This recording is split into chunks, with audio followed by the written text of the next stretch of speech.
अस्सलामुअलैकुम, good morning, सुबह बखैर। कैसे हैं आप देख रहे हैं जियो पाकिस्तान। हुमा आज छुट्टी पे हैं और आज और कल वो 2 दिन लाहौर में जाती सर्दी का मजा लेने के लिए पहुंची हुई हैं। मेरा और आपका साथ रहेगा इन 2 घंटे। अच्छा जी, आप हमसे रब्ता कर सकते हैं क्योंकि हमारे साथ तो कोई है नहीं गप्पे लगाने के लिए। वैसे तो हम रोज़ ही आपसे गुफ्तगू करते हैं, आपके साथ डिस्कशन का सिलसिला जारी रहता है, आपके रिस्पॉन्सेज आते हैं ट्विटर पे।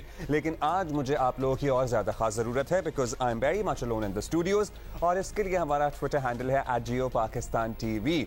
ओवर द वीकेंड बहुत कुछ होता रहा, मुख्तलिफ शहरों में फूलों की नुमाइश का सिलसिला भी जारी रहा और लोग पार्कों का रुख करते रहे। बिल्कुल आपको पता है ना, बाहर ऑलमोस्ट आ चुकी है, इनफैक्ट गर्मी दस्तक दे रही है बहुत सी जगहों पे। लेकिन वो और बात है कि हमारे घरों में अभी तक गैस ने दस्तक नहीं दी है। पूरी सर्दी गुजर गई, अब ऑलमोस्ट पंखे चल रहे हैं कराची में, बाज़ मकामात पे AC भी लोग चला रहे हैं, लेकिन there is no gas in the चूल्हास। So yes, that problem remains the same. और हद ये है कि मैंने बजाते खुद 2 दर्जन मरतबा कंप्लेंट की है ऑनलाइन सुई सदन के पोर्टल पे, और वो हमेशा ये कहकर कंप्लेंट क्लोज कर देते हैं कि इशू रिजॉल्व्ड, बट कोई जहमत नहीं करता आने की। तो ये तो हाल है हमारे कौमी इदारों का और आवाम को सहूलत पहुँचाने का।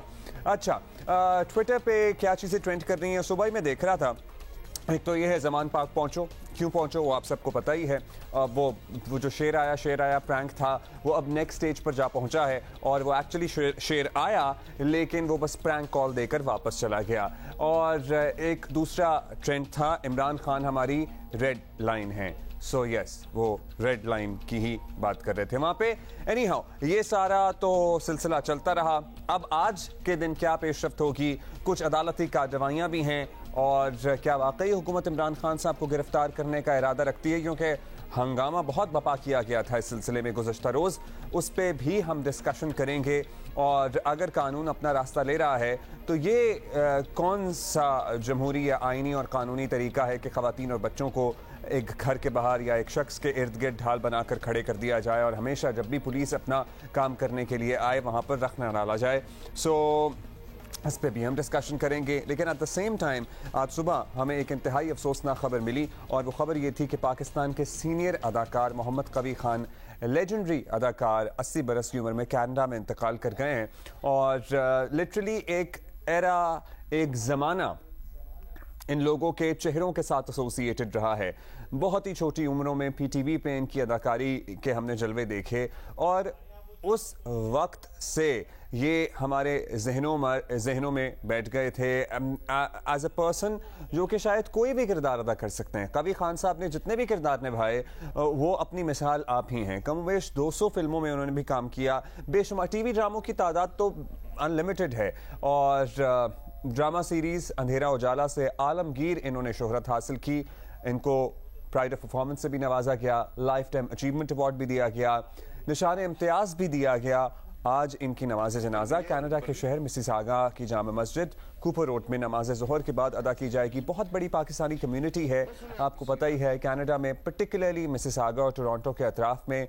सो हम आपसे ये कहेंगे कि आप जाइए, अपने प्यारे फ़नकार को अलविदा कहिए, उसके शायान शान तरीके से कहिए, क्योंकि अदरवाइज़ ये एक्सपेक्ट किया जाता है ना कि पाकिस्तान में नहीं हैं, किसी और मुल्क में हैं, तदफीन भी वहीं होगी, तो शायद उस तरह से लोग ट्रिब्यूट ना पेश कर सकें। लेकिन यहाँ पर बहुत बड़ी कम्युनिटी है पाकिस्तानी लोगों की। सो मिसिसागा में नमाज ज़ोहर के बाद कूपर रोड की मस्जिद में आप जा सकते हैं अपने पसंदीदा फनकार को अलविदा कहने, और this is actually what he deserves as well.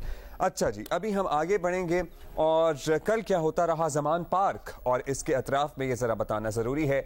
Zaman park Lahore में कल का दिन बड़ा ही सनसनीखेज़ रहा है। इस्लामाबाद पुलिस तोशाखाना केस में इमरान खान के वारंट गिरफ्तारी लिए पहुंच गई और PTI के डंडा बरदार कारकुनान ढाल बन गए। ख़वातीन भी हिफाजती हिसार में शामिल हो गईं। कई घंटे की धमा चौकड़ी के बाद पुलिस को नाकाम लौटना पड़ा। IG इस्लामाबाद डॉक्टर अकबर नासिर खान कहते हैं कि पुलिस ने नोटिस पहुंचा दिया, अब अगला मरहला होगा गिरफ्तारी का। हुक्म समझा ना जाए, ये हुक्म है। ये वारंट में पहला स्टेप ये है कि उनको नोटिस उन्होंने वसूल कर लिया है। अब उनके इल्म में है कि उनको अदालत बुला रही है और उसको उनको साथ ले जाने के लिए पुलिस के सीनियर ऑफिसर और लाहौर पुलिस मौजूद है। नोटिस एक चीज होती है तहरीरी तौर पे उनके हवाले करना, जो कि उन्होंने मौसूल कर लिया है, और अब उनकी गिरफ्तारी के लिए वहाँ पे तमाम लोग मौजूद हैं। मेरी वहाँ पे तमाम जो कारकुनान हैं और उन लोगों से जो बाहर भी मौजूद हैं, ये दरख्वास्त है कि कानूनी कार्रवाई में किसी किस्म का रखना ना डालें और इस अमल को, अदालत के हुक्म को और पुलिस की कार्रवाई को पूरा होने में मदद करें। अच्छा जी, इमरान खान के अलावा शाह महमूद कुरैशी और असद उमर ने चीफ जस्टिस पाकिस्तान के नाम 2 अलग अलग खतूत लिखे हैं, जिनमें वीडियो लिंक के जरिए अदालतों में पेशी की दरखास्त की गई है। खत के मुताबिक खान साहब को मुनासिब सिक्योरिटी नहीं दी गई, दोबारा कातिलाना हमला हो सकता है। मुस्लिम लीग नून के रहनुमा अता तारड़ ने दावा किया है कि पुलिस आने पर इमरान खान ने खुद को कमरे में लॉक कर लिया था।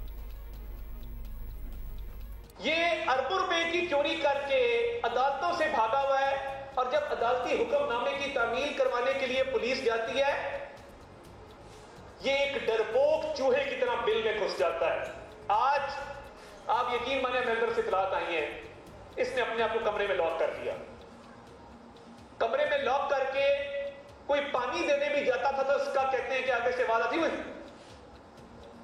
बकायदा इसका, वो पंजाबी में कहते तरह निकल जाता था। अगर कोई नॉक भी करता था, खासा पानी पी ले थोड़ा सा।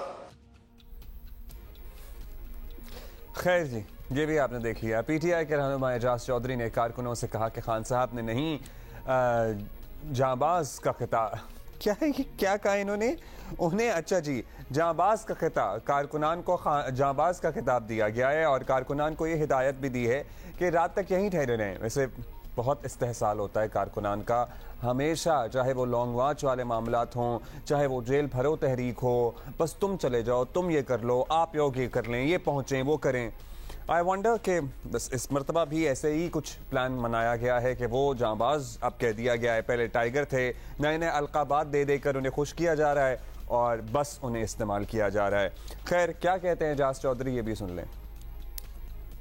खान साहब ने कहा है ये मेरा जांबाज स्क्वाड है, जांबाज स्क्वाड जिंदाबाद, जांबाज स्क्वाड।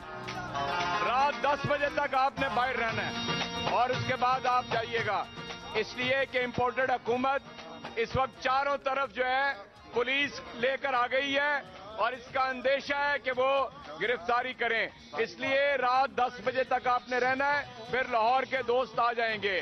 दूसरा, आपके लिए चाय का इंतजाम है। वैसे ये भी कमाल ही तमाशा लग रहा है कि गिरफ्तारी से बचने के लिए कारकुनों को कहा जा रहा है कि आप हमारे गिर्द घेरा डालकर बैठे रहें। वजीर दाखिला राना सनाउल्लाह का कहना है कि पुलिस सिर्फ नोटिस देने गई थी, जिस दिन इमरान खान की गिरफ्तारी का फैसला हुआ गिरफ्तार कर लेंगे। वो सिर्फ अदालती हुक्म को की तामील को जो है वो साबित करने के लिए पुलिस वहाँ पे आई है, और अगर हर कीमत पे गिरफ्तार करना होता तो वो कारकुन रुकावट नहीं बन सकते जो बर्गर इन्होंने वहाँ पे बैठाए हुए हैं।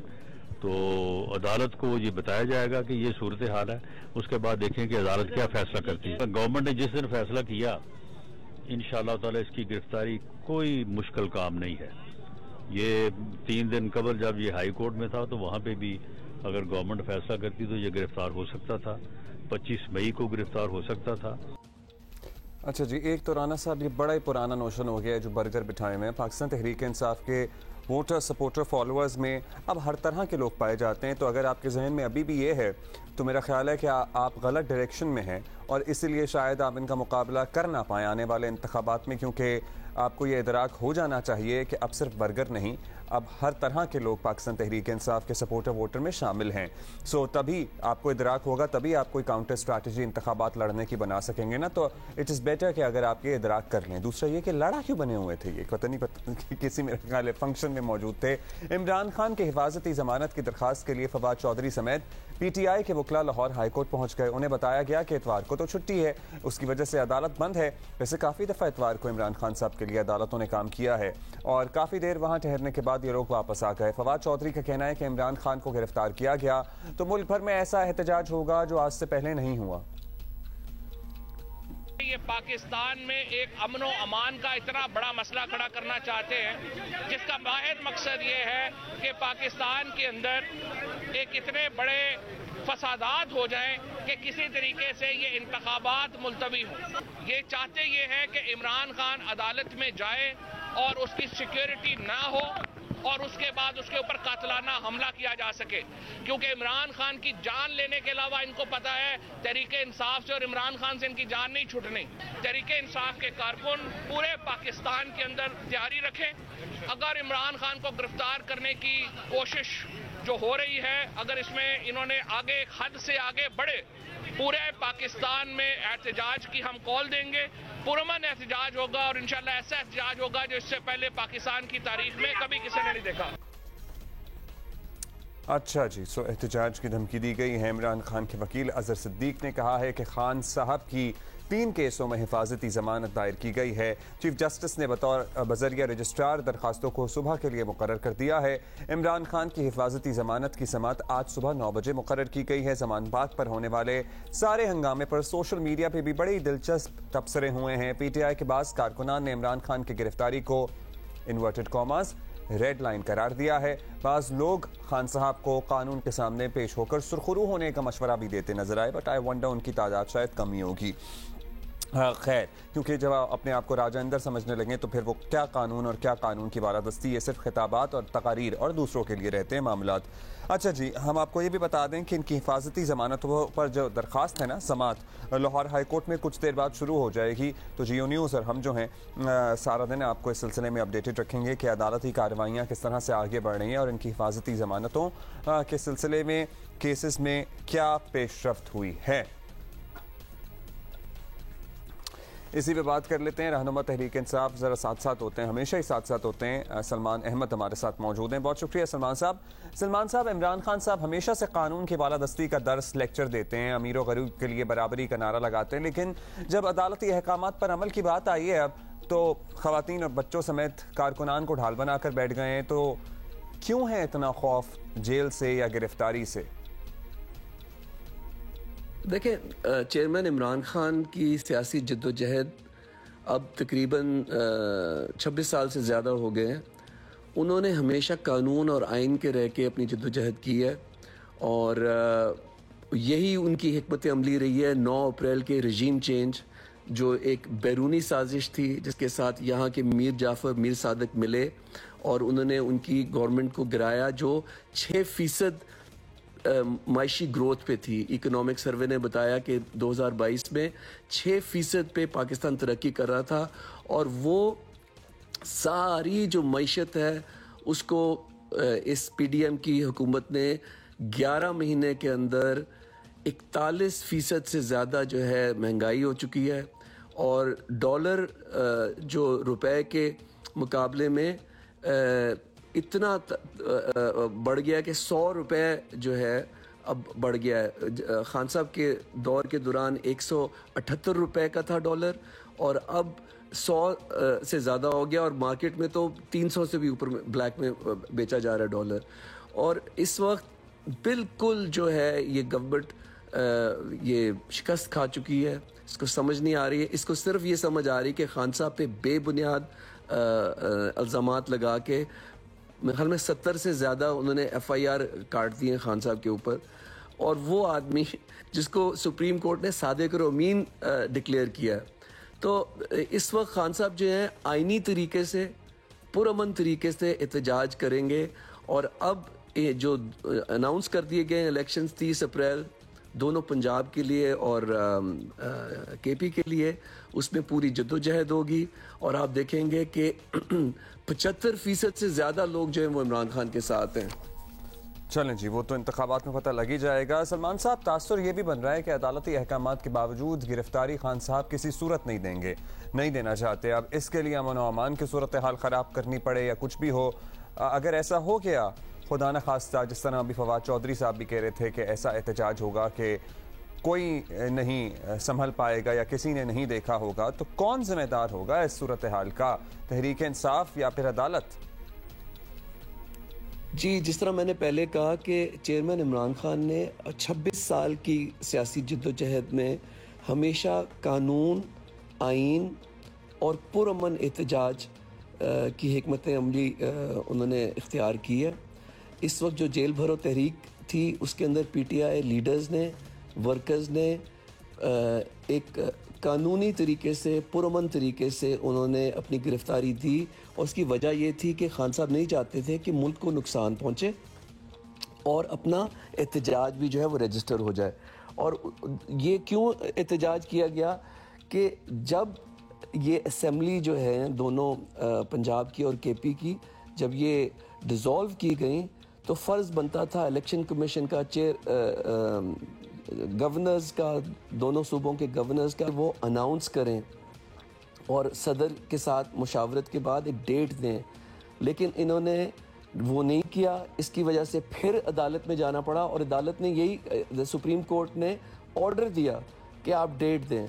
अब जो है 30 अप्रैल की जो डेट मिली है इलेक्शंस की, पंजाब की और केपी की, आप देखेंगे कि 75% लोग जो हैं वो खान साहब को, 75% से भी ज़्यादा मैं समझता हूँ, वो वोट खान साहब को देंगे, क्योंकि ये पीडीएम की फैशिस्ट गवर्नमेंट जो है, जो सिर्फ जबर से, तशद्दुद से लोगों को डरा धमका के चुप कराना चाहती है।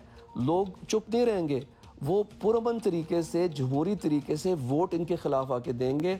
और खान साहब, मैं समझता हूँ कि सबसे बड़ी उनकी बर्तरी होगी इस पंजाब और केपी के इलेक्शन में। अच्छा सलमान साहब, अगेन जो इंतखाबात में होगा वो तो सर्टनली आ ही जाएगा वक्त पे सामने। अब ये बता दीजिए, तोशा खाना केस, हम केसेस पे आपसे बात कर रहे हैं, एक ऐसा केस है जिसमें बड़ा प्रोसेस एक मुकम्मल हो चुका है, फ़र्द जुर्म आयद होनी है। अगर खान साहब इस तरह के केसेस से भी भागते छुपते रहे तो कौन यकीन करेगा कि जेन्युइन मामला नहीं है? अदालत जाकर साजिशियों और जाली मुकदमात बनाने वालों को एक्सपोज क्यों नहीं करते फिर वो? चेयरमैन इमरान खान के ऊपर मैं 70-75 FIR है, जिसमें दहशत गर्दी, जिसमें हर किस्म का ऊट पटांग मज़ाया खेज FIR काटा हुआ है। आप मुझे ये बताएं कि 3 नवंबर को कातिलाना हमला होता है खान साहब के ऊपर, वो 3 नाम लेते हैं। वो जो JIT है, वो ये जो केयर टेकर गवर्नमेंट है उसको, JIT को गायब कर देती है, जितनी जो तहकीक हुई है उसको गायब कर देती है। तो ये कौन सा जंगल का कानून है? और आप कह रहे हैं कि खान साहब जो हैं, खान साहब पे जो वो असैसिन था नवीद, वो तो वीडियो लिंक से अदालत से बात करता है, लेकिन खान साहब जिन पे गोली चली वो खुद चल के जाएं लाहौर हाई कोर्ट, वो खुद चल के जाएं इस्लामाबाद अपनी हाजिरी देने के लिए। ये क्या मुनाफिकत है? और फिर आप समझते हैं कि तोशा खाना, तो तोशा खाना जो है ना पूरा खोलें। खान साहब ने तो खुद कहा है कि नवाज शरीफ, शहबाज शरीफ, जरदारी, जिसने भी जो पिछले 75 साल में तोशा खाना से जो तोहफे लिए हैं, उनको क्या तोहफे मिले और उन्होंने उसके साथ क्या लिया। खान साहब ने तो एक घड़ी थी जो उन्होंने ख़रीदी, जो आइनी तरीके से, कानूनी तरीके से उन्होंने ख़रीदी और उसको बेच डाली, उनकी अपनी घड़ी थी। तो इसमें शोर शराबा क्या है? जाए ना सुप्रीम कोर्ट में और ये पूरा दूध का दूध पानी का पानी करें। तो इसलिए तो अदालत भी चाहती है और सभी लोग ये चाहते हैं कि जो तोशा खाना है, जो घड़ी वाला मामला है, जो आपने घर बैठे दूध का दूध और पानी का पानी कर दिया है, अब अदालत ने तो फ़र्द जुर्मायत करने का फैसला किया है, वहाँ जाएं और वहाँ अपना केस साबित करें। बहुत शुक्रिया सलमान अहमद साहब। अभी हमारे पास एक अपडेट है, आपको पता ही है, कल आपको पता लग ही गया था कि नए चेयरमैन नैब कौन होंगे, लेकिन अब नोटिफिकेशन भी आ गया है। लेफ्टिनेंट जनरल रिटायर्ड नज़ीर अहमद की बतौर चेयरमैन नैब तैनाती का नोटिफिकेशन बाकायदा जारी कर दिया गया है। लेफ्टिनेंट जनरल रिटायर्ड नज़ीर अहमद की बतौर चेयरमैन तैनाती 3 साल के लिए होगी। जॉइंट सेक्रेटरी उमर अजीज़ के दस्तखत से वजारत कानून और इंसाफ ने नोटिफिकेशन जारी किया है। So that's the latest. अभी हमें एक ब्रेक लेनी है, ब्रेक के बाद कुछ और मामलात हैं जिन पे हम आपको अपडेट करेंगे।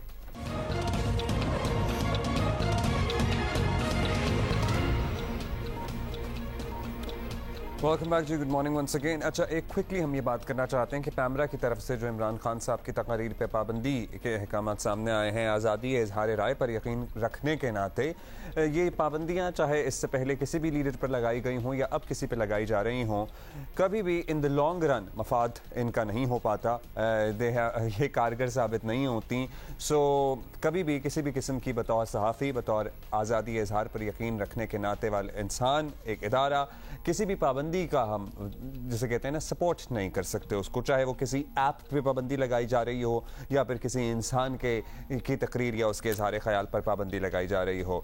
अच्छा जी, अभी हम आगे बढ़ेंगे और HPL PSL की बात करेंगे। HPL PSL 8 में इस्लामाबाद यूनाइटेड ने क्वेटा ग्लैडिएटर्स को दिलचस्प मुकाबले के बाद 2 विकेटों से हरा दिया और उसके साथ ही इस्लामाबाद यूनाइटेड प्लेऑफ मरहले में भी पहुंच गया है।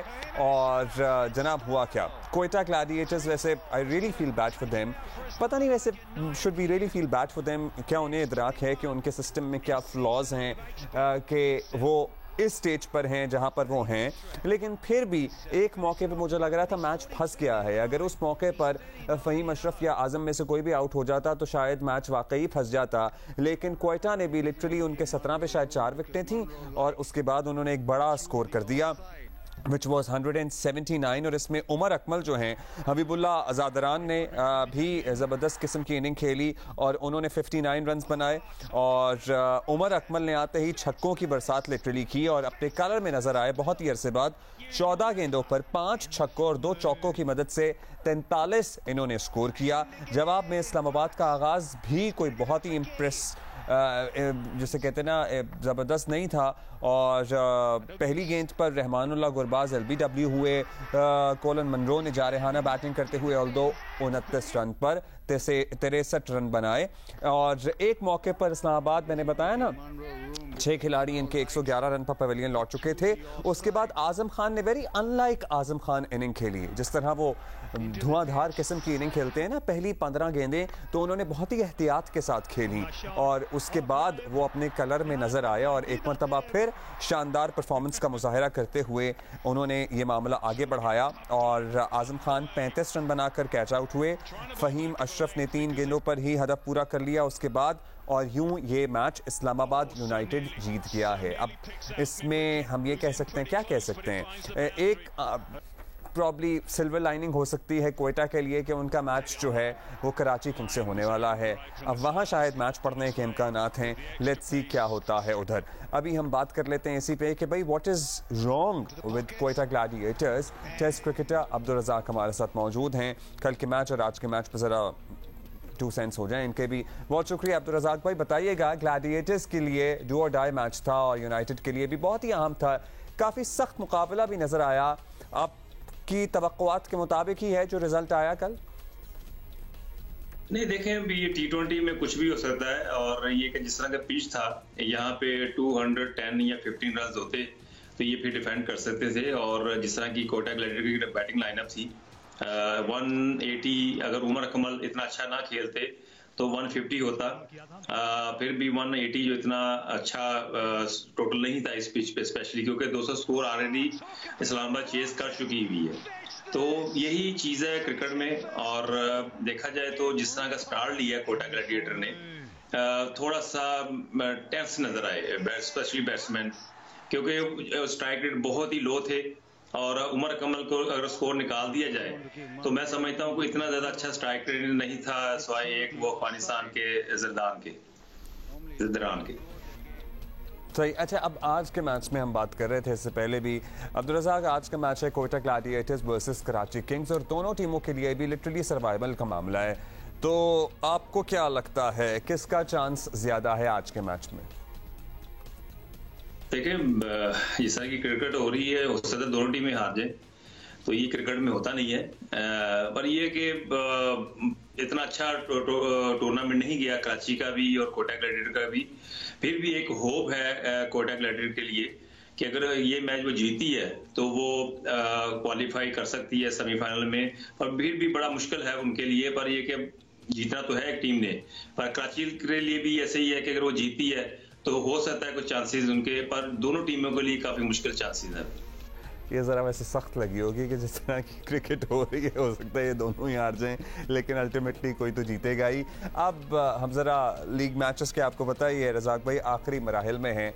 कलंदस क्वालिफाई कर चुकी है, सुल्तान्स भी काफ़ी हद तक कन्फर्म ही है टॉप 3 में। तो क्या आखिरी 2 मैचेस के लिए इन टीमों को पूरा जोर लगाना चाहिए या अपने स्टार खिलाड़ियों को रेस्ट करवा कर कुछ और ऑप्शंस यूटिलाइज करनी चाहिए? What do you think?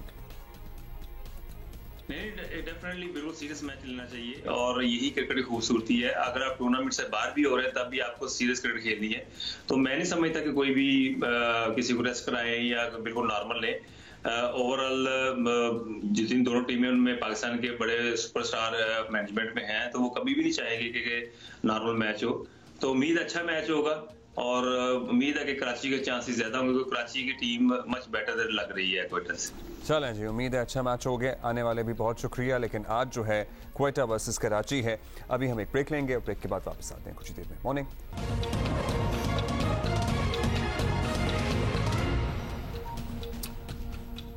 Welcome back ji, good morning once again. अभी हम आपको बताएं कि डॉलर, पेट्रोल, बिजली, गैस, अजनास, तनामती अशिया और सिगरेट्स, फार्मूला दूध समेत IMF जो चीज़ महंगी करने को कहता है पाकिस्तान करता है। और 170 अरब रुपए के नए टैक्सेस भी लगाए गए हैं। शरह सूद को 20% तक पहुंचा दिया गया है। रुपया बेवकत हो गया है। हफ्तावार महंगाई की शरह तारीख की बुलंद तरीन सतह 41% पर पहुंच गई है। कराची से खैबर तक आवाम की लिटरली चीखें निकल रही हैं, मगर पैसे अभी तक नहीं मिले हैं। IMF से जो मिलने थे ना, आपको याद होगा, बड़े हफ्तों महीनों की बात हो गई है। अब तो पाकिस्तान आज फिर IMF के दर पर हाजिर होगा, घुटने टेकेगा। वर्चुअल मुज़ाकरात आज से शुरू होंगे। वज़ीर ख़जाना इसहाक डार का दावा है कि पाकिस्तान मुश्किल सूरत हाल से निकल आएगा जिसमें इमरान खान फंसा कर गए थे। वैसे इनकी अपनी कॉन्ट्रीब्यूशन भी इसमें खासी है। आपने पहले एक प्रोग्राम किया, उसकी आपने कंडीशंस मानी, कौम को आपने प्लेज कर दिया, आने वाली हुकूमत को प्लेज कर दिया। उसको आपने ना सिर्फ इंप्लीमेंट नहीं किया बल्कि उसको रिवर्स कर दिया। पाकिस्तान की क्रेडिबिलिटी को जीरो कर दिया। कोई पाकिस्तान को एतवार करने के लिए तैयार नहीं है जब तक आप करना दें। जो प्रायर एक्शंस बोर्ड में जाने से पहले होते थे, वो प्रायर एक्शन अब स्टाफ लेवल एग्रीमेंट से पहले करने की हमें यानी मजबूरी हो गई। तो ये आपके किए दर खान साहब, ये इस हुकूमत ने नहीं ये सारी मुश्किलात पाकिस्तान के लिए पैदा की, लेकिन आप कम से कम खामोश तो रहें। आप अपने लूज टॉक करने और लूज ट्वीट्स करने बंद करें। आप खुदा के लिए मुल्क का तो आप अपना ख्याल रखें। उधर IMF का रिव्यू फाइनल स्टेजेस में है, उधर आप इस तरह के बयान दे रहे हैं, इस किस्म की ट्वीट्स कर रहे हैं। आप क्या चाहते हैं? चाहते तो वही है वैसे जो उनके फाइनेंस मिनिस्टर फॉर्मर ने फोन करके कहा कि भी इसको ना होने दो। हम लगे हुए हैं और आपकी दुआएं और कौम की दुआएं इंशाल्लाह हम निकल जाएंगे, मेरा यकीन है। और मैं तो यहाँ तक कॉन्फिडेंट हूँ कि 30 जून तक हम इंशाल्लाह इस स्टेट बैंक के रिजर्व जो है $10 बिलियन से ऊपर ले जाएंगे और नेशनल रिजर्व 16 बिलियन के करीब इंशाअल्लाह अल्लाह ने चाहा चले जाएंगे। अच्छा जी, IMF से मुज़ाकरात में इक़्तिसादी और मालियाती पॉलिसी के मुसव्वदा याददाश्त का मतन मज़ीद बेहतर बनाया जाएगा, जिसे आम ज़ुबान में स्टाफ लेवल एग्रीमेंट बताया जाता है। मुआहदे पर दस्तखत होने के बाद पाकिस्तान को $1 अरब 10 करोड़ डॉलर मिल जाएंगे। होपफुली अल्लाह करे मिल जाए। पाकिस्तान को उम्मीद है कि इस मुआहदे के बाद दोस्त मुल्कों से भी रकम मिलने की राह हमवार होगी। इसी पे ज़रा बात करते हैं कि हमारी राहें कितनी हमवार। खैर, हम आवाम की राहें तो गुजरगा बहुत मुश्किल हो गई है, गुजारा बहुत मुश्किल हो गया है। मौशी तज्ज़ियाकार खुर्रम शहजाद हमारे साथ मौजूद हैं। खुर्रम साहब, ये फरमाइएगा कि पाकिस्तान और IMF के दरमियान आज से मुज़ाकरात दोबारा होंगे। हम हर दफ़ा ये उम्मीद लगाए बैठते हैं कि भाई अब इस मरतबा तो मामला फाइनलाइज होकर पैसे मिल जाएंगे। वज़ाहिर हम तमाम शराइत अब भी मान चुके हैं, पहले ही पूरी कर चुके हैं। तो क्या इसके बावजूद किसी बात पर डेडलॉक होने का अंदेशा है या अब फाइनली हमारा मसला हल हो जाएगा? बिल्कुल, काफ़ी सारी शराइत जो है वो मानी जा चुकी हैं, बल्कि मेरे ख्याल में काफ़ी ज़्यादा चीज़ें की जा चुकी हैं। उसमें आप करेंसी की कदर में कमी देख लें, वो ऑल टाइम लो पे है करेंसी हमारी। और उसके अलावा अगर आप शरह सूद की बात करें तो शरह सूद हमारी जो ऑल टाइम हाई पे आ चुकी है, जो 1996 में 20% गई थी, उसके बराबर हम आ चुके हैं। जहाँ तक आप महंगाई की बात करें तो महंगाई तो इन वजूहात पे हो भी रही है और फ्लड्स और जो इंपोर्ट रिस्ट्रिक्शंस हैं उनकी वजह से महंगाई में बहुत इजाफा भी हुआ है। और उसके साथ अगर टैक्सेस की बात करें, उसमें हमने GST बढ़ा दिया है। और उसके अलावा अगर सबसे इम्पॉर्टेंट चीज़ जो नहीं हुई है, जिसको होना चाहिए, जिसका प्लान सामने आना चाहिए, जिसको ज़्यादा ये पूरा ओवरऑल प्रोग्राम की सही एसेंस अचीव की जा सकती है, वो गवर्नमेंट के अपने खर्चे हैं। और खर्चों को रोकना और कटौती करना फिस्कल डेफिसिट में, और वहाँ से टैक्सेस लेना जहाँ से टैक्सेस लेने चाहिए, और खर्चों को कम करना ताकि आपका जो ओवरऑल बैलेंस है आमदनी का और अखराजात का वो सही हो सके, तो उसकी अभी ज़रूरत है, वो होना बाकी है। लेकिन मेरे ख्याल में IMF के लिए जो प्रायर एक्शन जिन्हें कहा जाता है वो काफ़ी हद तक हो चुके हैं। एक सिर्फ चीज़ है वो इम्पोर्ट रिस्ट्रिक्शंस जो हैं, IMF शायद ये कह रहा है कि आप इम्पोर्ट्स को आहिस्ता आहिस्ता खोलें, लेकिन ऑब्वियसली ये चिकन एंड एग प्रॉब्लम है कि पहले इम्पोर्ट्स खोलें तो हमें LCs रिटायर करनी पड़ेंगी, वो तकरीबन कोई $2 अरब की तकरीबन LCs हैं। फिर प्रॉफिट जो बाहर की कंपनियां यहाँ काम करती हैं अपने प्रॉफिट लेके जाती हैं, डिविडेंड्स लेके जाती हैं, वो रुके हुए हैं, वो तकरीबन कहा जा रहा है तकरीबन $1 अरब का वो अमाउंट है। तो एक चिकन एंड एग है। तो मेरे ख्याल में पहले अब IMF को अच्छा खुर्रम साहब ये फरमाइएगा कि जो कुछ माना जा चुका है इसके नतीजे में महंगाई का तूफान भी आ चुका है, मईशत एक दफ़ा तो बैठकर सर्टनली रह गई हमारे सामने की बात है। अब क्या IMF डील मिलने के बाद फौरी रिकवरी का मरहला शुरू हो जाएगा या अभी इश्क के इम्तिहान और भी हैं? जी इम्तिहान अभी बहुत बाकी हैं। अभी तो ये शुरुआत है। इसकी वजह यह है कि अभी रमज़ान आएगा। रमज़ान में आपको पता है हमारे यहाँ तो ट्रेडिशन ये है कि प्राइसेस बढ़ जाती हैं, गवर्नेंस इतनी कमज़ोर होती है, चाहे वो फेडरल गवर्नमेंट हो या वो प्रोविंशियल गवर्नमेंट हो, और मार्केट्स स्ट्रक्चर्ड नहीं है, तो हर कोई प्रॉफिटेरिंग की तरफ जाता है। जब prices of course cost overall economy में बढ़ गई है, चाहे वो एनर्जी कॉस्ट हो, ट्रांसपोर्टेशन कॉस्ट भी बहुत बढ़ी है और हर चीज़ महंगी हो गई है और आने वाले दिनों में मज़ीद महंगी होगी अभी, क्योंकि ये जो करेंसी की कदर में कमी है, शरह सूद में इजाफा है, टैक्सेस का नया लगना है, GST का 1% और उसके अलावा भी एग्जिस्टिंग टैक्स बेस पे टैक्सेस लग रहे हैं और ओवरऑल इकोनॉमी में कॉस्ट बढ़ती है तो डेफिनेटली हर चीज़ महंगी होती है। रमज़ान में खासकर हम तो इसमें ज़्यादा जो है हम प्राइसेस में इजाफा देखते हैं। तो अभी आप ये समझें कि अभी ये होगा कि हम जो मुश्किल घड़ी में मुश्किल वक्त में पहुँच चुके हैं, वहाँ से अब ये होगा कि IMF प्रोग्राम में जाने के बाद, और प्रोवाइडेड कि हम अपना प्लान आगे 2-3 साल का करते हैं मिल के सारे स्टेक होल्डर्स, अदरवाइज ये बहुत मुश्किल होगा कि IMF प्रोग्राम के आ जाने के बाद भी आपके पास जो है अगर आप प्लान नहीं करेंगे, अपनी चीज़ों को ठीक नहीं करेंगे, अपने खर्चों को कम नहीं करेंगे, मार्केट्स को स्ट्रक्चर नहीं करेंगे, रिफॉर्म्स नहीं लेके आएंगे, ये आप बेहतरीन ना गलत उम्मीद होगी बेहतरी की कि जी हम बिल्कुल ठीक हो जाएगा IMF के आने के बाद। हाँ, ये हो सकता है मार्केट में कॉन्फिडेंस आए, लेंडर्स को कॉन्फिडेंस मिले, फिर हमारे आहिस्ता आहिस्ता जो कर्जात हैं, जो रोल ओवर्स होने यानी कि आज अदायगी नहीं करनी अगले साल करनी है, वो आहिस्ता आहिस्ता फिर आपके फ्रेंडली ममालिक जो हैं वो आपको एक मौका दें, मजीद ये मौके मिल जाएंगे आपको, लेकिन उन मौकों पर अगर आपने प्लान नहीं किया तो इससे ज़्यादा सिचुएशन ख़राब हो सकती है, आने वाले महीनों में मजीद ख़राब हो सकती है अगर आपने इस पर प्लान नहीं किया और IMF के आने के बाद अपने आप को ठीक नहीं किया। अच्छा खुर्रम साहब, पाकिस्तान के मौशी मसाइल कम अज़ कम आज कल के सियासी हालात से तो बिल्कुल भी नथी हैं। सियासी अदम इस्तेहकाम, इलेक्शन ना होने से भी मसला और बड़ा है, इलेक्शन हो जाने के बाद भी कोई गारंटी नहीं है कि मसाइल हल हो जाएंगे। IMF को ये किस तरह यकीन दिलाया जाए कि जो भी आएगा वो वादे पूरे करेगा?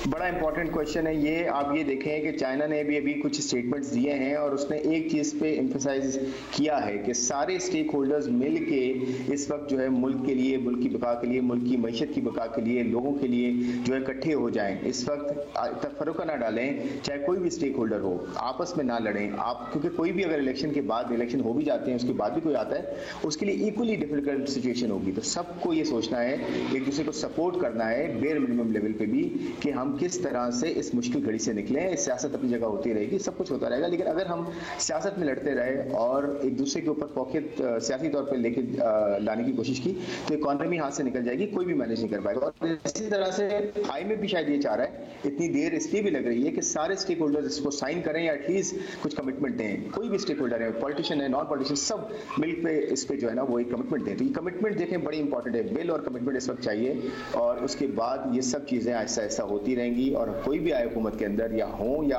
कोई भी आए, वो उन सब चीज़ों को ट्रू लेटर स्पिरिट पे इंप्लीमेंट करे। लोगों के ऊपर आप कॉस्ट डाल रहे हैं, आवाम पे, खुद भी अपने खर्चों को कम करेंगे। बहुत शुक्रिया आपका खुर्रम साहब, that is all the time we have. और लेट्स सी क्या होता है आज, जो मुआहिदा हो पाता है हतमी या नहीं हो पाता। अभी एक ब्रेक लेंगे, ब्रेक के बाद हाजिर होंगे।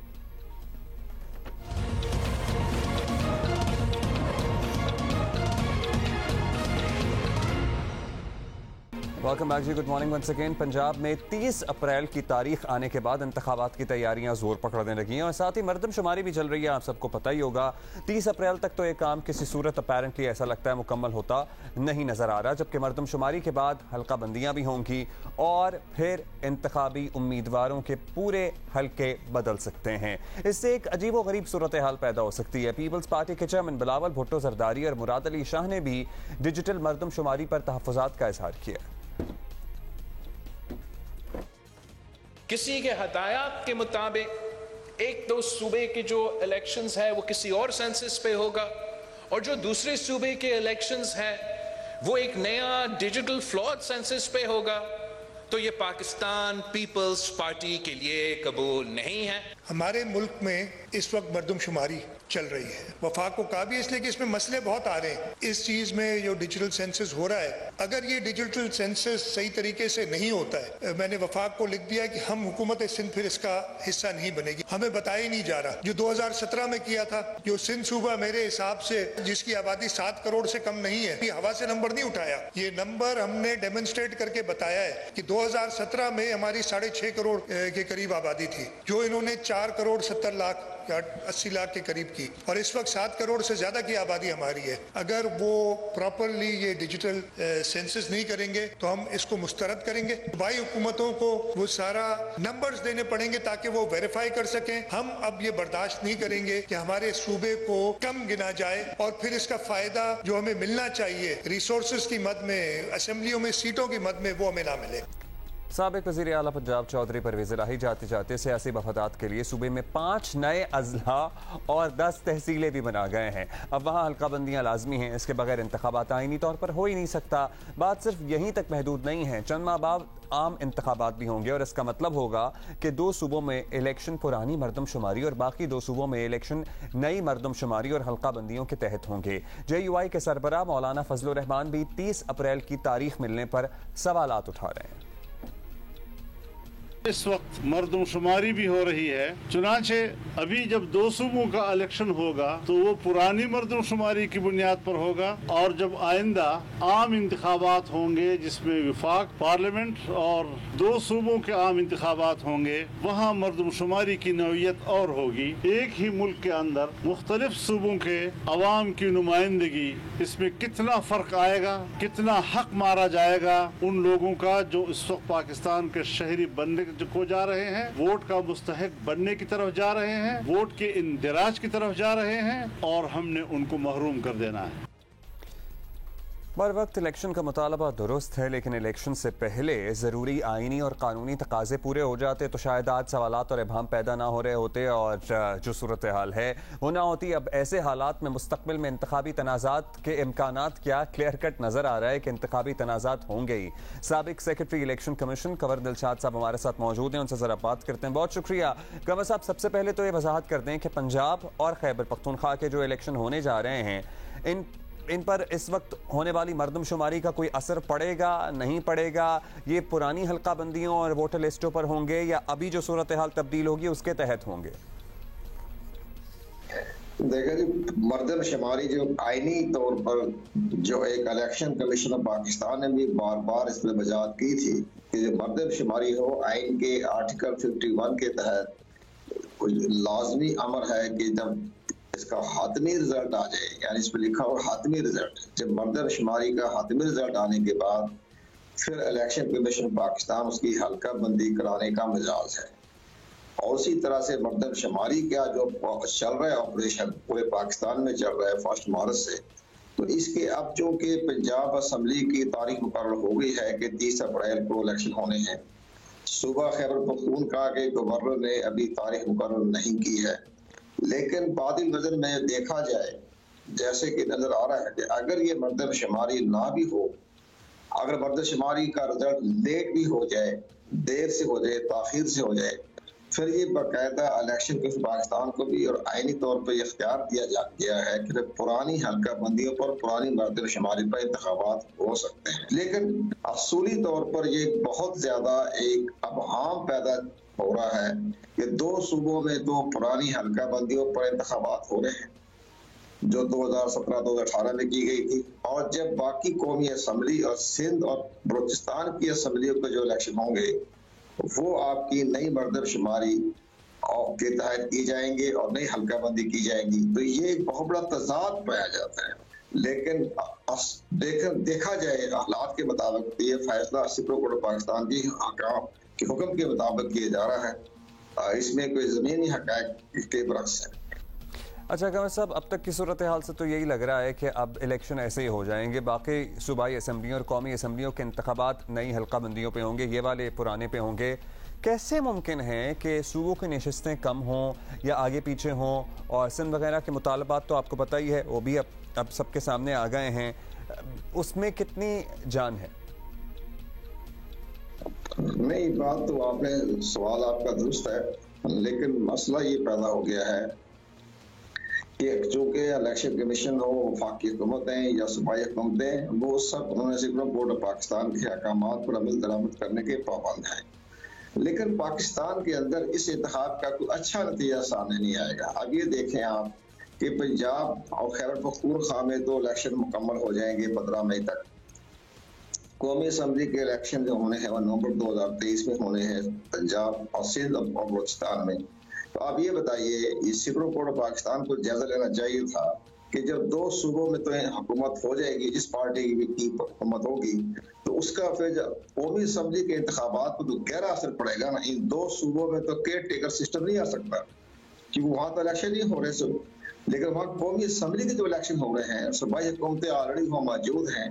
तो इसका जो एक बिटवीन दी लाइन जो है, ये सुप्रीम कोर्ट ऑफ पाकिस्तान को रास्ता दिखाना चाहिए था कि जब 2 सूबों में हुकूमत बन जाएगी तो फिर ये जो कौमी असम्बली के इंतखाबात होंगे तो वो किस तरह से केयर टेकर गवर्नमेंट होगी, नहीं तो शफाफियत कहाँ से आएगी, तो असर रसूल तो सूबाई गवर्नमेंट का होगा। तो ये एक बहुत बड़ा अहम आईनी बहरान तो हम नहीं कह सकते, लेकिन आईनी अबहाम दूर हो गया है कि ये सुप्रीम कोर्ट ऑफ पाकिस्तान ने इस जमीनी हकायक को क्यों नजरअंदाज किया। जबकि इलेक्शन कमीशन पाकिस्तान बार बार कह रहा था कि आइन के आर्टिकल 105 के तहत गवर्नर को इख्तियार है कि सूबाई असम्बली की तहरीर के बाद या जो भी हालात हों उसकी तारीख देने का इजाज़त गवर्नर है।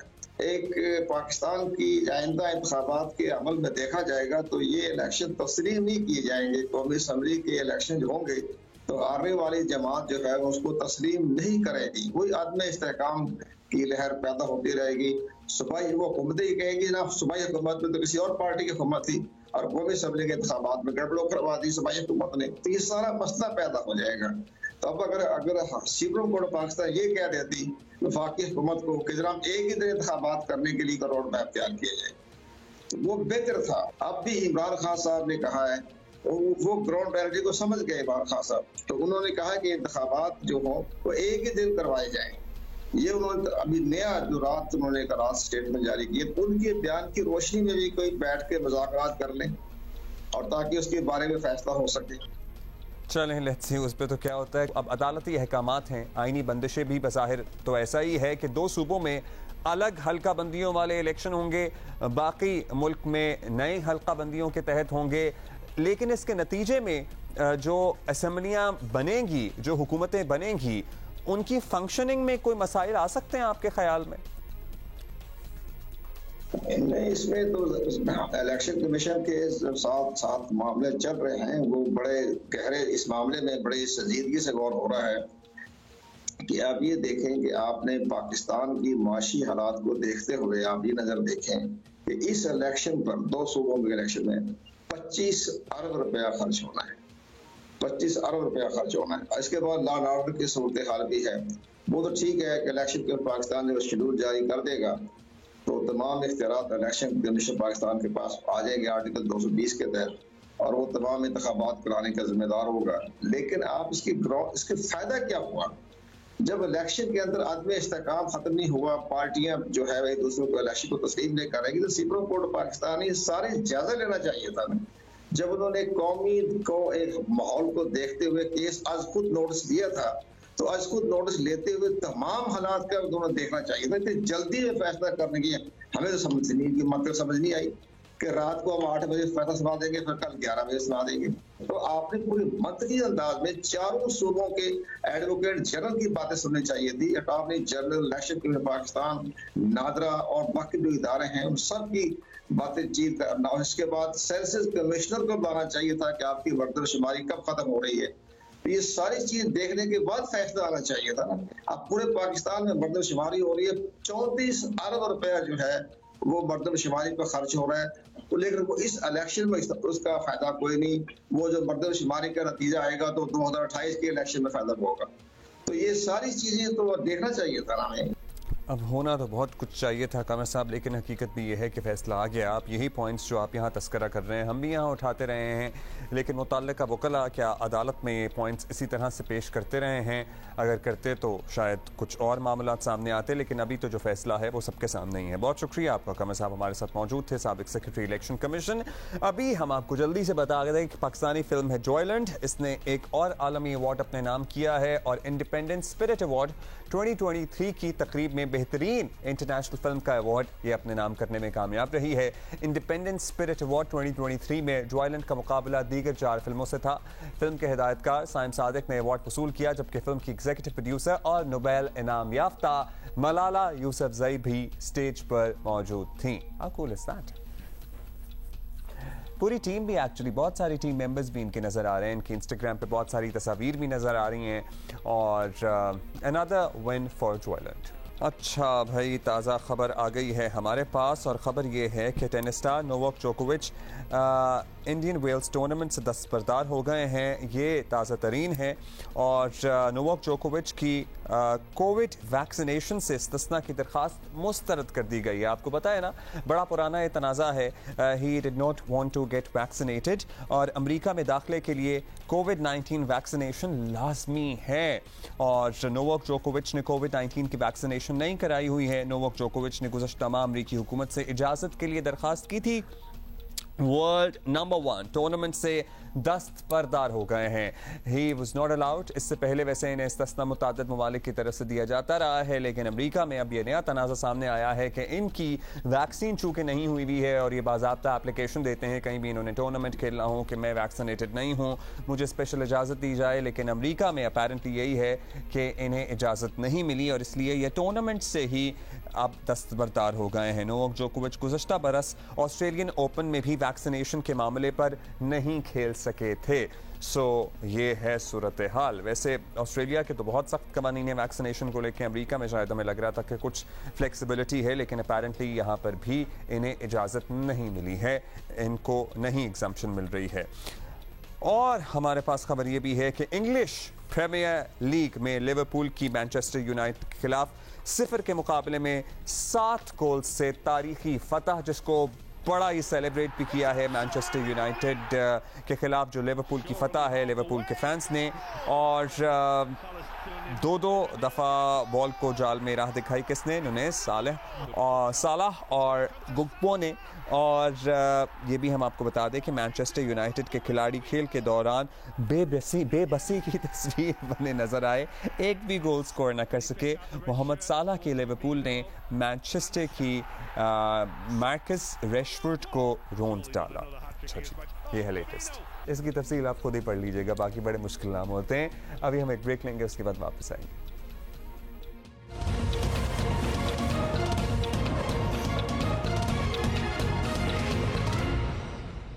Welcome back ji, good morning once again. मार्च आपको पता है शुरू हो चुका है और हम इसको सेलिब्रेट करते हैं ख़वातीन की कामयाबियों का जिक्र करके, उनकी अचीवमेंट्स, उनके मसाइल का बता के और उनको उनकी ज़िंदगियों में किस तरह से बेहतरी लाई जा सकती है उसका तस्करा करके। आज से 2 दिन बाद आलमी यौम ख़वातीन हम सब मिलकर मनाएंगे। We'll celebrate women. पाकिस्तानी ख़वातीन के इशूज़ पर बात होगी, दुनिया की ख़वातीन के इशूज़ पर बात होगी, लेकिन एक ऐसा मामला है जो इतना अहम है कि इससे पहले कम डिस्कशन होती थी, लेकिन I am glad and we are glad कि इस पर अब डिस्कशन होती है।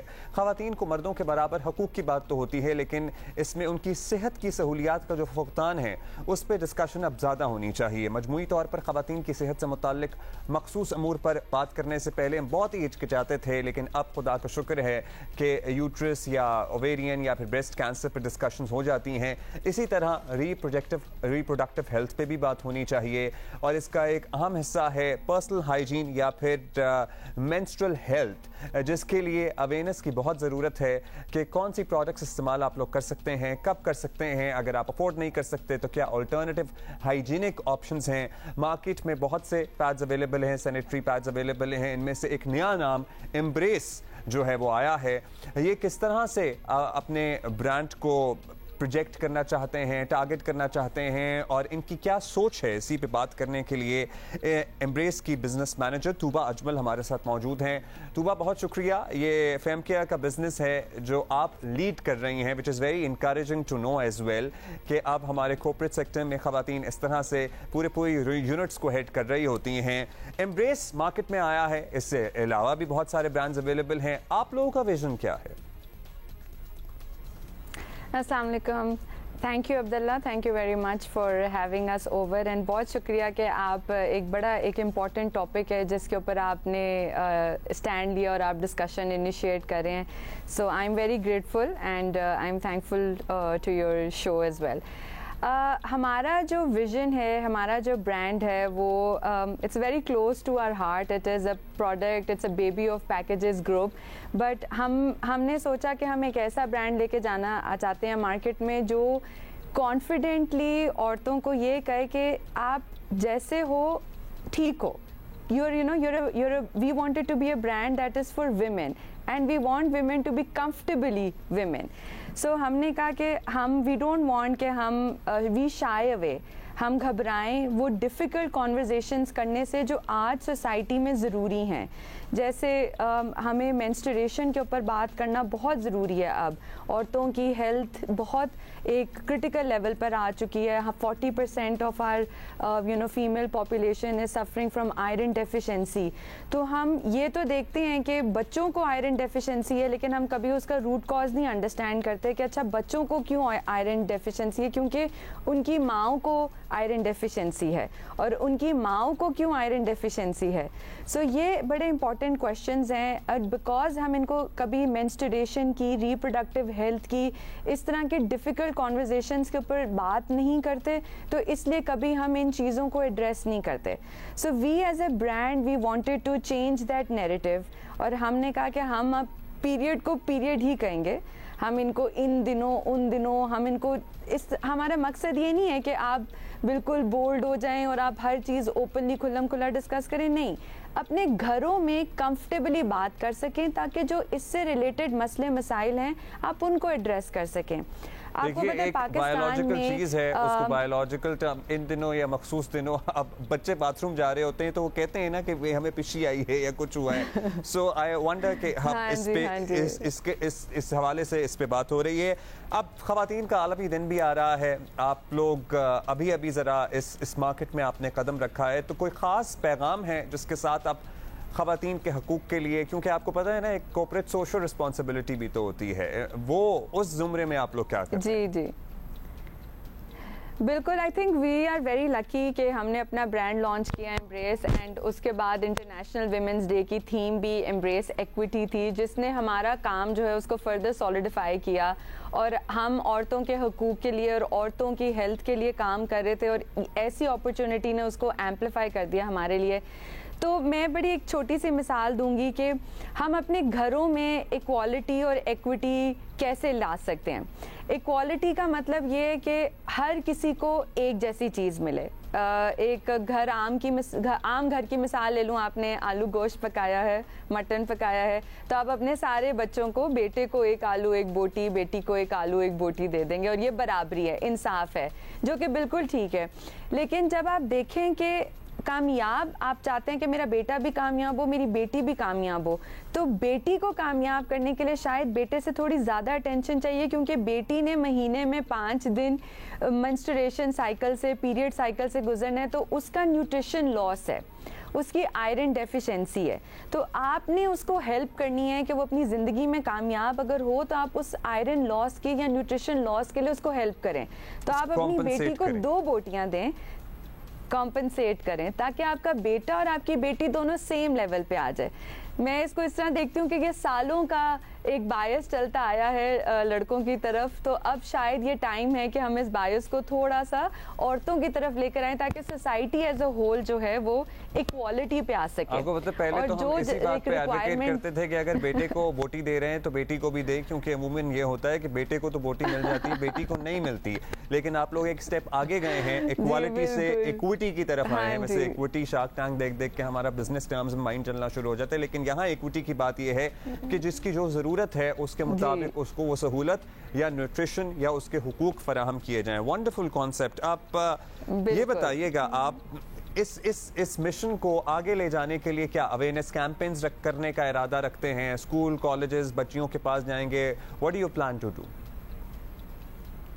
जी बिल्कुल, ऐसे ही है, अवेयरनेस कैंपेन कर रहे हैं हम, टीवी पे भी हम एक कम्युनिकेशन कर रहे हैं, बट उसका मकसद यही है कि एक जो पर्दा है कि माँ बेटी से बात नहीं करती, जब हम स्टडी करते हैं, कंज्यूमर रिसर्च करते हैं तो पता चलता है आज भी बहुत सारी बच्चियाँ जिनको पहली दफ़ा जब पीरियड्स होते हैं तो उनको कुछ नहीं पता होता, उनको लगता है मुझे कैंसर हो गया, मुझे ये हो गया, मुझे वो हो गया। तो हम ये माँ बेटी का रिलेशनशिप बेहतर करना चाहते हैं, इसलिए हम एक कंफर्टेबल जोन बना रहे हैं कि आप पीरियड्स बोलें ताकि आप उसके ऊपर बात कर सकें। इसके अलावा हम यूनिवर्सिटी, कॉलेजेस, स्कूल्स हम जा रहे हैं, हम अवेयरनेस कर रहे हैं। हमारी एक पीरियड ट्रैकिंग ऐप है जो आप डाउनलोड कर सकते हैं, उसमें आपको मंथ ऑन मंथ अपना साइकिल आप ट्रैक कर सकते हैं, आप डे वाइज अपने सिम्टम्स देख सकते हैं कि अगर मुझे ये सिम्टम हो रहा है तो इसका क्या कॉज हो सकता है, अगर मुझे क्रैम्प्स हैं तो मुझे कोई डेफिशिएंसी तो नहीं हो रही, या मुझे अगर हेडेक है तो मैं क्या कर सकता हूँ। तो इस तरह की हमने चीज़ें, प्लेटफॉर्म्स बनाए हैं जहाँ पे औरतें अपनी हेल्थ को ट्रैक कर सकती हैं, अपनी सिम्टम लॉगिंग कर सकती हैं। प्लस हम अवेयरनेस ड्राइव्स हम एक नेशनल लेवल पे कर रहे हैं, हम घर घर जाके भी अवेयरनेस कर रहे हैं। हमारा फैसलाबाद, मुल्तान, गुजरांवाला भी इस वक्त हमारा एक डोर टू डोर का प्लान एक्टिव है। तो हम जितनी ज़्यादा कोशिश कर सकते हैं इन मौक़ों को यूज़ करके अपने हेल्थ एंड हाइजीन की अवेयरनेस बढ़ाने के लिए, तो वो हम कर रहे हैं। Wonderful. Tuba, keep doing what you're doing and good luck to you and your team. बहुत शुक्रिया हमारे पास आने का और इस अहम इशू को डिस्कस करने का। अभी हम एक ब्रेक लेंगे, ब्रेक के बाद वापस आएंगे।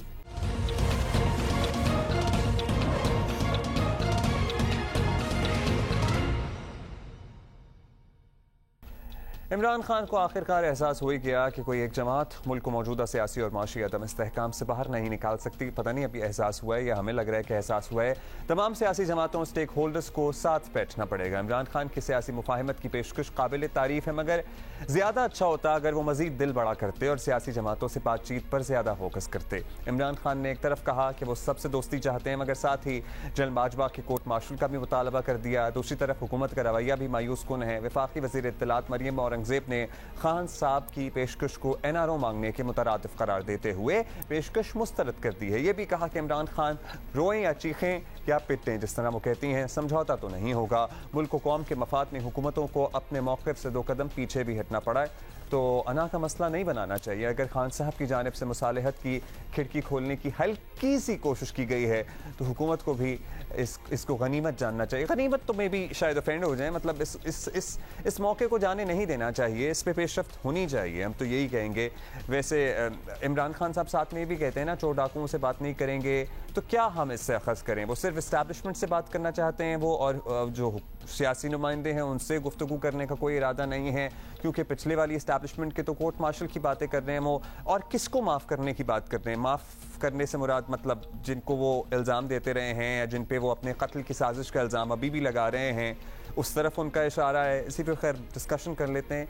हमारे साथ हमारे साथी और प्रोग्राम नया पाकिस्तान के होस्ट शहजाद इकबाल मौजूद हैं। शहजाद, शुक्रिया आपने वक्त दिया। शहजाद, जब खान साहब कहते हैं कि चोर डाकू से बात तो नहीं करूंगा, साबिक आर्मी चीफ का कोर्ट मार्शल चाहता हूं, बाकी सबको मुआफ़ करने के लिए तैयार हूं, बात करना चाहता हूं, एक्चुअली नए आर्मी चीफ से भी उन्होंने कहा था कि बात करना चाहते हैं लेकिन वो बात नहीं करते, तो इसका मतलब यही हुआ ना कि आज भी वो सियासी क़यादत से बात नहीं चाहते, वो मुफाहिमत की ऑफर सिर्फ मौजूदा एस्टैब्लिशमेंट को दे रहे हैं प्रॉब्ली। देखिए, बड़ा अलमिया है, अगर सियासी मसाइल हैं तो उसका सियासी हल होना चाहिए। लेकिन इमरान खान साहब एक ही तकरीर में कहते हैं कि जो साबिक आर्मी चीफ थे उन्होंने पीठ में छुरा घोंपा, उनका कोर्ट मार्शल होना चाहिए, उन्होंने गद्दारी की, लेकिन फिर वो दूसरे आर्मी चीफ से बात करने को तैयार हैं। मेरे ख्याल से जो सारा कुछ हमने देखा है सियासत में, और इमरान खान साहब ने भी अब बहुत कुछ देख लिया है, तो उनको उनकी डिपेंडेंसी अब इस्टेब्लिशमेंट पे नहीं होनी चाहिए। उनको इक़्तिदार में आना है, सियासी तरीके से आना चाहिए। उनके केसेस हैं, उनका सामना कानूनी तरीके से करें। उन्होंने जब हुकूमत चलानी है तो एग्जीक्यूटिव अपनी अथॉरिटी और अपने पावर से चलाए। ये नहीं हो सकता कि आप इस्टेब्लिशमेंट की तरफ देखते रहें। तो उनका बयान मुझे तो बड़ा अजीब लगा, और मुझे लगता है कि इसमें ज़्यादा वजह ये नहीं है कि इमरान खान साहब अभी उनको अपनी पॉपुलैरिटी पे शक है या वो इस्टेब्लिशमेंट के कंधों पे चढ़ के आना चाहते हैं। मेरे ख्याल से उनको ये पता है कि उनकी जो पिछली हुकूमत थी उसमें भी वो बहुत ज़्यादा ट्रस्ट नहीं करते थे कि उनकी काबीना डिलीवर कर पाएगी, जो दूसरे सिविलियन इदारे वो डिलीवर कर पाएंगे। तो वो देखते थे उस वक्त भी इस्टेब्लिशमेंट की तरफ, फौज के इदारे की तरफ, बल्कि मुझसे तो वो एक मीटिंग में कह भी चुके थे कि मुल्क में एक ही फंक्शनल और फाल इदारा है, वो फौज का इदारा है, तो उससे अगर मदद लेनी पड़ेगी तो मुझे उसमें कोई मसला नहीं है। तो मुझे लगता है अभी भी ये उनका माइंडसेट है कि वो अगर वजीर आज़म बन भी जाए मुल्क के तो उनको इस्टेब्लिशमेंट की जरूरत पड़ेगी मामलात को चलाने के लिए। और पिछले दौर में तो खाली गवर्नेंस के इशूज ऐसे नहीं थे, उन्होंने अपनी सियासत भी बिल्कुल आउटसोर्स की हुई थी। वो चाहते थे कि चाहे बिल्स की मंजूरी हो, चाहे पार्लियामेंट में कोई इलेक्शन का मामला हो, तो वो इस्टेब्लिशमेंट की मदद से जीता जाए। तो ये बड़ी अजीब सी बात है, सियासी जमातों से बात करना चाहते नहीं है, वो चाहते हैं इस्टेब्लिशमेंट से बात कर लें। वो इस बात पे जोर देते रहें कि हम बलोच अस्करियत पसंदों से बात कर लेंगे, हम टीटीपी से बात कर लेंगे, तालिबान से बात कर लेंगे, लेकिन वो सियासी जमातों से बात नहीं करना चाहते। बड़ी अजीब सी बात है, क्योंकि इस वक्त जो भी मसाइल का हल है वो सियासतदानों ने ही निकालना है। बहरहाल सर्टली सियासतदानों ने मसला निकालना है, वो सब कुछ उन्होंने आउटसोर्स किया हुआ था, लेकिन अब तो वो ये कहते हैं ना कि मेरे बस में कुछ नहीं था। उस वक्त उन्हें कोई एतराज़ नहीं था कि उनकी टेलीफोन कॉल्स भी अगर टेप की जा रही हैं। तो शहजाद इमरान खान साहब ने बड़े अरसे बाद, वैसे अपनी कुछ ऐसा लग रहा था हमें कि टोन बदली है, मुफाहमत की सॉर्ट ऑफ एक पेशकश ही तसव्वुर करें। अब इसमें फ़रीक हो या नहीं, जवाब तो हुकूमत को ही देना था, और हुकूमत ने इसका जवाब ज़बानी कलामी सख्त बयानात से भी दिया, और ज़मान पाक पर एक्शन भी आपको पता है ना, वो ट्रेलर भी चला। इसके बाद आपको लगता है मुफाहमत का कुछ चांस बचा है, या फिर अब नहीं, इट्स टू लेट नाउ? नहीं, मुझे वैसे नहीं लगता फ्रैंकली कि इमरान खान साहब की टोन मुफाहमाना थी। कहीं से उन्होंने इसका जिक्र नहीं किया, क्योंकि उनका आधा जुमला तो ये था कि सियासतदान को सबसे बात करनी चाहिए, किसी से कुट्टी नहीं करनी चाहिए, लेकिन आगे उन्होंने ये कहा कि मैं चोरों से बात नहीं कर सकता। यानी कि जब वो चोर कहते हैं तो वो तो यही मानते हैं कि पीपल्स पार्टी की लीडरशिप हो, नून लीग की लीडरशिप हो, उनसे बात नहीं की जा सकती, क्योंकि वो गद्दार है, उन्होंने मुल्क को नुकसान पहुंचाया है, उन्होंने चोरी की है, वो करप्ट है। तो मेरे ख्याल से मुझे तो नहीं नजर आता कि उनकी पोजीशन में कोई बहुत चेंज है। इनफैक्ट जो इस वक्त अलमिया है वो ये है कि पहले नून लीग को ख़त्म करने में पीटीआई ने 4 साल लगा दिए कि नवाज शरीफ ख़त्म हो जाएंगे, सियासत से माइनस हो जाएंगे। अब वही रद्द अमल हम देख रहे हैं कि तर्ज अमल जो है वही अब नून लीग का है। वो चाहते हैं कि किसी तरीके से पीटीआई को सियासत से आउट किया जाए, और हमें पता है कि पॉलिटिकल रियलिटीज़ जो होती हैं, उन जिनको आवाम की सपोर्ट हो, वो इस तरह माइनस होती नहीं है। तो मुझे तो दोनों साइड से इस वक्त यही नजर आ रहा है कि इमरान खान कहते हैं मैं चोरों से बात नहीं करूंगा, दूसरी तरफ से ये कहा जाता है कि इमरान खान फितना है, इसको कुचल दो। तो इस वक्त तो कहीं से ये माहौल साजगार नहीं नजर आ रहा है जिसमें मुशावरत हो सकती है, जो होनी चाहिए। सो ये पिक्चर अभी चलेगी। बहुत शुक्रिया आपका शहजाद इकबाल। वैसे उनके मुताबिक जो चोर हैं, वैसे तो उनके मुताबिक और भी बहुत लोग चोर हैं या चोर थे, जब तक वो उनके अपने पास नहीं आते या पीटीआई में शामिल नहीं होते। पंजाब के सबसे बड़े डाकू को उन्होंने पार्टी का सदर बनाया हुआ है, तो डाकू तो चोर से अगला लेवल होता है ना। अगर वो किसी को डाकू कह के अपनी पार्टी का सदर बना सकते हैं तो फिर कौन से उसूल, एज लॉन्ग एज ये लोग दूसरी पार्टियों में हैं, लीडरशिप तो चलें छोड़ दें। अगर कोई अभी भी आ जाएगा मुस्लिम लीग नून में से, पीपल्स पार्टी में, तो पाकिस्तान तहरीक इंसाफ उसे हाथ खोल कर गले लगाएगी। एटलीस्ट माजी में तो यही किया गया है। So as long as they are in some other party, they are चोर डाकूज, and as long as they are part of PTI, we are okay with it. बहुत शुक्रिया आपका शहजाद। अच्छा जी, आज है Quetta versus Karachi. Let's see. वैसे अब्दुल रज़ाक साहब ने ना बहुत ही कोई जुमानी बात कर दी थी कि दोनों टीमें ना हार जाएं, लेकिन होपफुली कोई एक जीतेगी और किसी एक टीम की अच्छी परफॉर्मेंस हमें देखने को मिलेगी। Good luck to both of them, we can see you tomorrow.